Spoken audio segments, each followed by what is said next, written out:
Baseball is a game of confrontation, a constant battle between pitcher and hitter. The pitcher wants an out, and the batter wants a hit. In my 37 years in baseball, I've learned that it's the player who executes the fundamentals the best that wins the game. One of the most exciting sounds in baseball is the crack of the bat, the impact of horsehide on wood. And one of the best sights is seeing the ball scooting through a hole or flying over the fence. One man who knows the sights and sounds of the game is an established power hitter. He co-holds the National League record for doubles by a catcher, and he hits for average. When the game's in the clutch, you want a man like the all-star catcher for the San Diego Padres at the plate. You want Terry Kennedy. Well, I think the most important thing when you're hitting is try to get as many good swings as you can per at bat. That is to say, you want to hit good percentage pitches in your favor. Fastballs that you can get the fat part of the bat on, that you can drive the ball and hit it consistently hard each time up, because that's your goal, is to hit the ball hard somewhere so that you can hit for a higher average and you can drive the ball more, so you can drive in runs and hit properly in your place in the lineup. Do you always swing to hit home runs? Once in a while. It depends what time of the game it is. If it's from the 6th inning on and it's a one-run game, or it's tied where we need one run in a hurry to give us the win or give us the lead, then I'll try to hit a home run. What's your favorite type of pitch to hit? Oh, something over the middle of the plate, whether it's a fastball or a curveball. I like something fat where I can get the fat part of the bat on the ball and try to hit it as hard as I can. First thing you guys got to do is find a bat that's comfortable for you. Not too heavy, but not too light either. Somewhere in between, a happy medium. So you know when you step up to the plate, it feels comfortable and you feel confident that you can get it around even on the guy with the best fastball. After you find the bat, you step into the box and find a comfortable place in relation to the plate. You don't want to be too far, because then you can't reach the outside corner. And you don't want to be too close, because that sets you up to get jammed on the inside corner. So you find, again, a happy medium. And the best way to do it is to measure where you reach out and your arm and the bat is straight and you can touch the outside of the plate. Because then when you come up, the plate is covered by the bat, the whole bat. You get a stance that you can feel like you've got good center of gravity, and you feel comfortable where you can drive with your legs. And you don't want to be too close together where you have a long stride this way or way far apart so that you can't pivot your hips. In between, again, somewhere comfortable where you feel like you're almost sitting on a little stool. After you find your stance, you put your hands in a comfortable position. Some people it's comfortable straight up. Some people it's comfortable at a 90-degree angle back here. Somewhere, wherever feels comfortable for you and how you can get the job done, that's how you put your hands. There's no one way to do it. But you don't want to get them too far back in here because it takes a long time to get them around. And you don't want to get them too far out here because you won't have any power when you get to the ball. Then again, it's a happy medium again. Somewhere in between, it feels good to you. And you put your hands where they feel comfortable. Then when you make your stride and your foot hits, soon after your foot hits, the hands come through the strike zone, the hitting area here. Then you make contact and go on through the ball. Let's review these basics to help us remember each step. When you walk to the plate, remember to touch the outside of it with your bat. Get your body in a comfortable position. Balance your weight evenly. Don't stride too far because you need to be able to rotate your hips. Find a comfortable head and bat position, not too far back or forward. It's important to find the stance that's best for you. Okay. That's what I said about balance. It comes into play here. You got a little bit too much on your back foot. What that does is that makes you shift all your weight to your front foot, and it's going to make you commit too soon. So you want to balance a little bit, 50-50 on each foot, or even more, a little more on the front foot, not much. That's better. All right. Notice the proper stance on the left. And on the right, notice that there's too much weight on the back foot. Stay balanced. Don't stand too far from the plate. If you do, you can't reach the outside corner with the bat. The proper stance is one of the basics you must know to become a successful hitter. The more you practice, the better hitter you will be. So after you find your position in the box, and then the pitcher's making his move to you, making the pitch. You ready? And as you stride, you like I said, you drive with your back leg, and the weight is on the inside of your feet in here. Almost like you're knock-kneed, because what that does is that lets you use that power of the back leg to drive this way, and it lets you stop and hit against the front leg, the inside of the foot of the front leg, so that you can hit behind this foot. And that's what all the home run hitters do. They hit behind this foot and you hit against it. You don't want to go here and then let this leg collapse like this. You hit against it. You start square at the pitcher. This hip goes at the pitcher. And if you're a right-handed hitter, it would be this hip, obviously. But it goes at the pitcher this way. You go square into the ball. You stay squared up until you're going to commit to swing the bat. So you see the pitch, you see it's a good pitch, then you swing.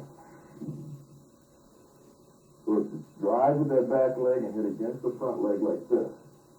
Then you spin on the back foot this way, which makes the hips go. And it's easier to think of it using the spinning on your back foot than it is thinking of swinging your hips, because sometimes you just sort of lose your balance this way. But you don't lose your balance when you pivot on your back toe,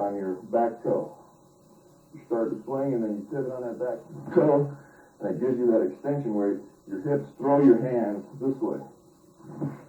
And you get extension, which gives you distance and lets you hit the ball hard.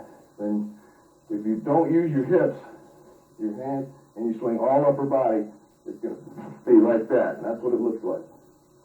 And there's not a whole lot there. Remember to step straight at the pitcher, spin on your back toe, hit behind the front foot, and have a smooth follow-through.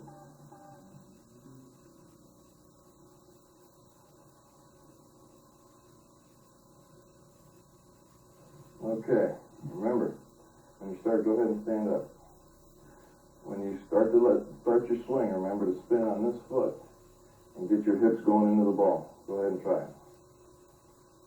Good swing. See, your balance was much better that time. The first swing you took, you were falling back. Try it again.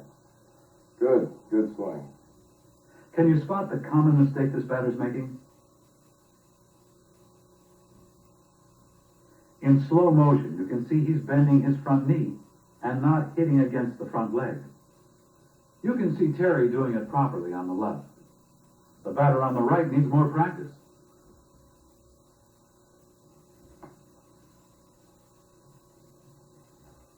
Okay, that's a good example of spinning on that back foot. You're not using your legs at all. You're swinging all upper body. So what you want to do is spin on that back foot, which makes your hips turn, and it'll give you more power and more extension to get out front.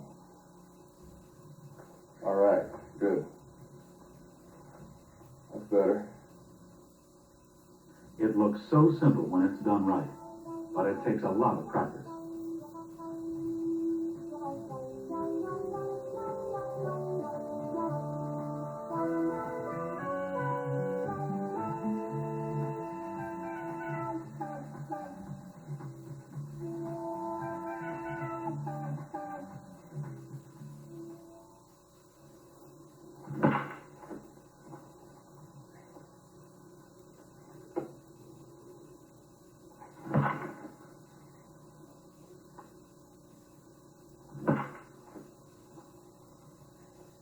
Even in the big leagues, the single most important fundamental is still looking at the ball. It cannot be overstated, the importance of this.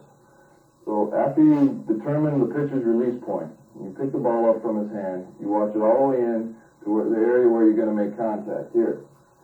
Then you do not, after the bat goes through the hitting zone here, you do not follow the ball after you hit. Your head stays here. Because when you do try to see where you're going to hit the ball, sometimes you leave the ball too soon, and you're actually leaving the ball when it's halfway, and you're like this, and you don't see the ball back here in the hitting zone. So you want to look at the ball all the way, try to see it hit the bat. It's fairly impossible, but it's a good way to practice it and get in a good habit. Try to see the ball hit the bat, and then don't follow the ball after you hit it.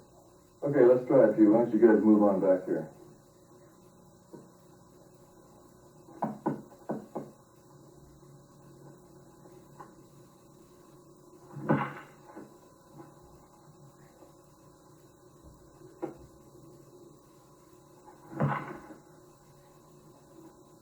Notice Terry's head position as he swings and how he tries to see the ball hit the bat.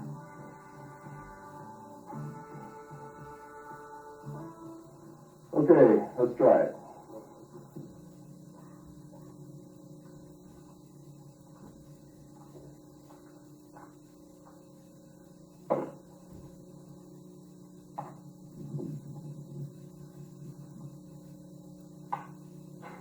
Okay. Seems like you're leaving the ball when it's out here. So you want to remember what I said, when you make contact, don't follow the ball after you hit it. So you're almost taking this out of your face and leaving it right here when you hit, and you stay right there and your hands go past your face. Go ahead and try it again.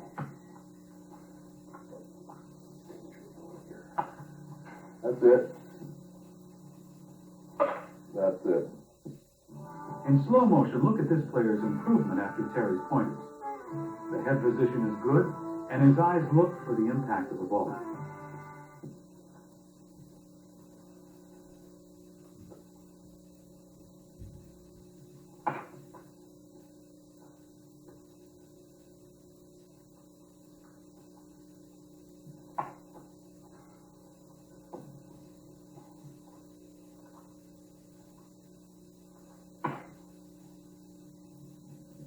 Remember not to move your head too much this way, laterally.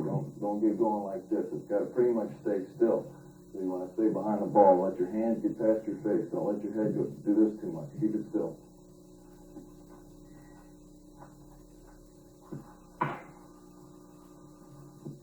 This batter is clearly not in proper balance. This batter has proper head and body position. If you practice the basics such as keeping your eye on the ball, you'll improve your hitting and have more fun playing the game.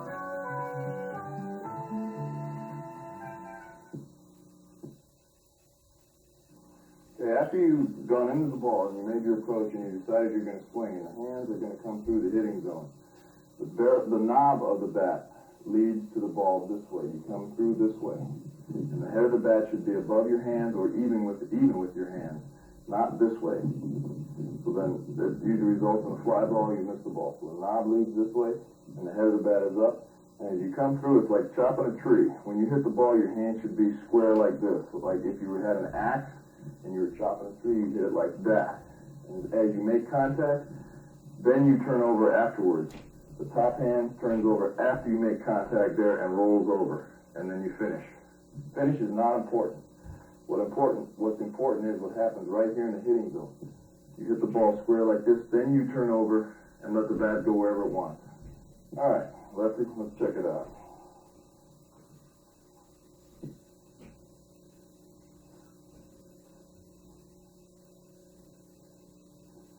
Okay, remember, go ahead and put your hands out here like you're going to start. The knob leads here. Then you make contact there. Then you just turn over after that. That's it. And let it finish. Good swing. That away. One more time. Good. Watch this hitter try.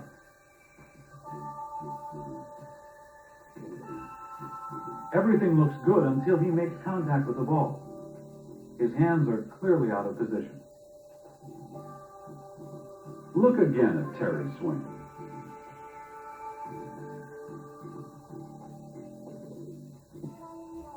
What's wrong with this swing? Right.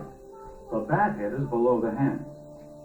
You have to keep the bat head above the hands to be a successful hitter. Practice hard and try to visualize yourself swinging just like this, and you may end up hitting like this. Knowing the basics and practicing them as much as you can will make you a better hitter.